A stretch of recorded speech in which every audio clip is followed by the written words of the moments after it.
What's going on, guys? JSGC here, and we are here for another Manchester City video. This time we're going to be doing the analysis of that crazy game yesterday, particularly that last 15 minutes of the Schalke versus Manchester City first leg Champions League last 16 game. So we're going to crack on with this video. There's quite a few talking points. We're first up going to start off by having a look at the teams, and Pep ended up going with quite a strange team. It looked like Laporte was going in at left back and Fernandinho was going to slot in at centre back alongside Nicholas Otamendi. We saw Kyle Walker start, as we saw Gundogan. It looked like it was going to sit in front of the defence, and Dino went in at centre back, and then go with Kevin De Bruyne, David Silva, Bernardo Silva, Raheem Sterling and Sergio Aguero up front for Schalke. No Matondo and also no Rudy, which I was expecting to start instead. Bentaleb, who wasn't expected to feature in this game, ended up starting for Schalke instead, and they also had a Sane starting at centre-back, but thankfully it wasn't our Leroy Sane starting for them in their position. Imagine how scary that would have been. Anyway, into the game. First 15 minutes, pretty boring, not much happening. 18 minutes in though, we ended up finally breaking the deadlock. The ball was played back to the goalkeeper. For some crazy reason, he plays it into their centre-back Sane, who is caught high up in possession by David Silva. He's one-on-one with the keeper. He just squares it past for Sergio Aguero to tap in. Schalke weren't happy. They wanted it to go to VAR. VAR had a look at it, and there was accusing Laporte in the build-up to that goal of elbowing one of their players when winning a challenge for the header. Perfectly clean challenge, perfectly good header to win, and we ended up going 1-0 up, and no more than what we deserved, to be honest, with our efforts. We were settling into the game, not much was happening, settled in, managed to find the goal, so thankfully we did get that goal. Then 38 minutes in, we get to the big talking points. Bentaleb ends up scoring a penalty to make it 1-1,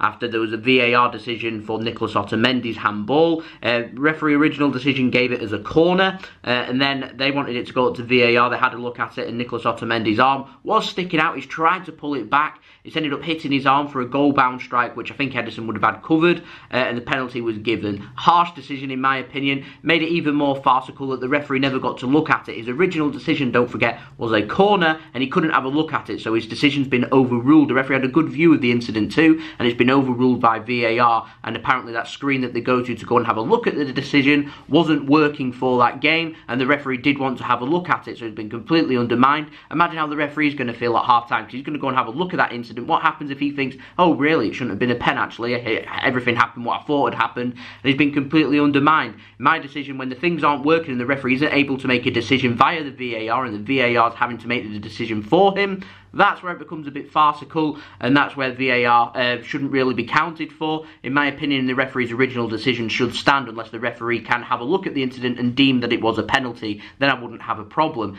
Anyway, 44 minutes in, Fernandinho brings down one of their players in the box. A weak one again, a little tug on the shirt. Referee gives a penalty his original decision. The decision stands, and Bentaleb just before half-time puts Schalke 2-1 up. Don't really have much complaints. A lot of people are appealing for offside. A couple of the players, including Sane, who was brought down, look like they might have been in an offside position. Again, it's one of those that's not really factual. Part of his body and his feet in particular are onside, but his body's leaning forward. He's a lot bigger than what Fernandinho is. He's leaning forward into an offside position. It's half of one and six of one and half a dozen of the other, in my opinion. And really felt hard done by. Went in at half-time, felt we just needed to settle down. Thought we'd been punished, really, from being 1-0 up and looking a bit conservative, looking a bit lethargic, and looking a bit like they were happy with 1-0 and just wanted to take it easy from there. In the second half, I wanted them to make a response.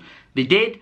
And Nicholas Otamendi was sent off for a second yellow card. Now, he was booked for that handball. It wasn't deliberate handball, and it shouldn't have been a yellow card. This one, however, was a yellow card, so he's been sent off. Doesn't really make a difference. He was sitting on a yellow card anyway, and so therefore he would already be suspended for the next game, which he is. Fernandinho is also suspended for the next game after picking up a yellow card. Then we're going to that crazy few minutes at the end. Leroy Sane came on with 12 minutes to go. We win a free kick after Raheem Sterling's hacked down, stupidly in my opinion, by the Schalke centre-back. And then Leroy Sane's 30 yards from out central a goal decides. We scored a similar goal in the Champions League. I think it was against Hoffenheim at home, Leroy Sane did. He's gone and done it again. Absolute world class, this free kick. If you haven't seen it, go and check it out on YouTube. Find the highlights. BT Sport will have the highlights up. It's absolutely stunning. Absolutely brilliant, and puts us right back into the game, and we look full of confidence going forward then. And then 90 minutes in, Ederson's got himself an assist, a long ball forward. Raheem Sterling's there bullying their defender, Oxpiker, I think his name's pronounced, bullies him, Their goalkeeper Farman comes out, wrong position in my opinion. Ederson did it in his first season at City. I think it was a goal against Everton where he ends up creating an angle where he can just tap it in, and indeed he does end up tapping it in. Good finish from Raheem Sterling, and we ended up going 3-2 up and ended up winning the game. I'll take that every day of the week. You know, it might be in a new background at the moment because I'm currently away, but there we go, a 3-2 win. I'll take that every day of the week.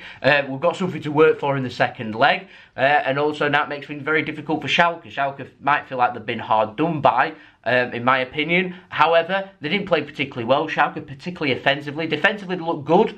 However, they still made 3 mistakes and Man City punished them with them 3 mistakes. That's what you've got to do in the Champions League. Pep said in his press conference, or should I say in the interview after the game, that Man City haven't got what it takes to beat the elite. I don't know whether he's challenging the players or whether he judged from that performance that they can't beat them. I can guarantee if we went to the new camp or the Bernabeu, or for example, or Atletico Madrid, and we played like we did today, yesterday, we'd probably get beat.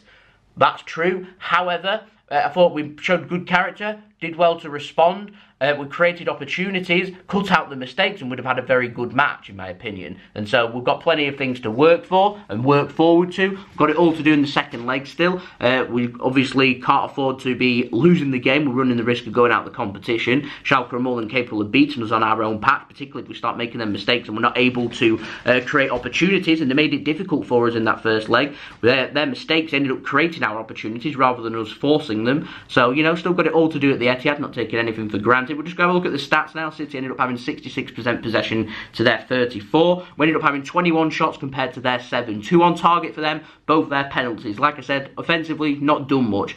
Makes it a little bit easier for us at the Etihad. If they're going to play like that, they're going to have to play a little bit more defensively at the Etihad too. Very difficult place to go and win. We had 21 shots, 6 of them on target, 3 goals. Not too bad. Passing, 637 passes, 89% pass completion rate, not too bad. From them, 75% pass completion rate, 319 passes. I expected them to be a little bit more direct with the play. They wasn't. They was trying to work it out. There was a lot of space in the middle. The pitch looked nice and big.